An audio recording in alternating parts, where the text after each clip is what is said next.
এবছর নোবেল শান্তি পুরস্কারের হকদারদের তালিকায় ট্রাম্পকে কোনোভাবেই রাখছেন না বিশেষজ্ঞরা। অথচ ট্রাম্প নিজে মোটামুটি নিশ্চিত করেই বলছেন তিনি শান্তিতে নোবেল পাবেন। কিন্তু বিশেষজ্ঞদের দ্বিমতের কারণ কি? বিস্তারিত রিপোর্টে। নোবেল কমিটি যেই বিষয়গুলোকে গুরুত্ব দিয়ে পুরস্কার প্রাপ্তদের বাছাই করে সেই সব বিশ্ব ব্যবস্থাকে ধ্বংস করেছেন ট্রাম্প, এমন মন্তব্য বিশেষজ্ঞদের। ট্রাম্পের নোবেল শান্তি পুরস্কার পাবার কোনো প্রশ্নই আসে না।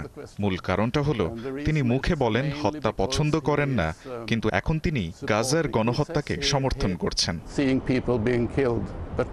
পুরস্কারের জন্য তার তদবিরও উল্টো ফল বয়ে আনতে পারে, কারণ নোবেল কমিটি স্বাধীনভাবে কাজ করতে চায়, বাইরের চাপ থেকে নিজেদের দূরে রাখতে পছন্দ করে।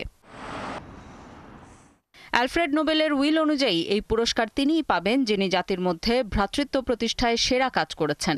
কিন্তু ট্রাম্প এমন কিছু করেননি বলে মন্তব্য করেছেন অসলো শান্তি গবেষণা ইনস্টিটিউটের পরিচালক নিনা গ্রিগার। তিনি যুক্তরাষ্ট্রকে বিশ্ব স্বাস্থ্য সংস্থা এবং প্যারিস জলবায়ু চুক্তি থেকে সরিয়ে নিয়েছেন, পুরনো বন্ধু ও মিত্রদের সঙ্গে বাণিজ্য যুদ্ধ শুরু করেছেন। এটা শান্তিপূর্ণ প্রেসিডেন্টের পরিচয় নয়, কিংবা এমন কারো নয় যিনি সত্যি শান্তি প্রতিষ্ঠায় কাজ করতে আগ্রহী। তবে অনেক অপ্রত্যাশিত ব্যক্তিও নোবেল পেয়ে থাকেন।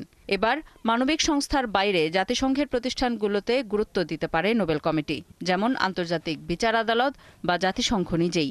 এছাড়া সাংবাদিকদেরও প্রাধান্য দেয়া হতে পারে। গত বছর ইতিহাসের সর্বাধিক সংখ্যক সাংবাদিক নিহত হয়েছেন, তাদের বেশিরভাগই গাজায়। এক্ষেত্রে কমিটি টু প্রোটেক্ট জার্নালিস্টস বা রিপোর্টার্স উইদাউট বর্ডার্সকে পুরস্কৃত করা হতে পারে। স্টকহোম ইন্টারন্যাশনাল পিস রিসার্চ ইনস্টিটিউটের প্রধান কারিম হাজ্জাজ বলেছেন, এর যে কোনো একটি পুরস্কার পাওয়ার যোগ্য। আফসানা শাওন, ৭১।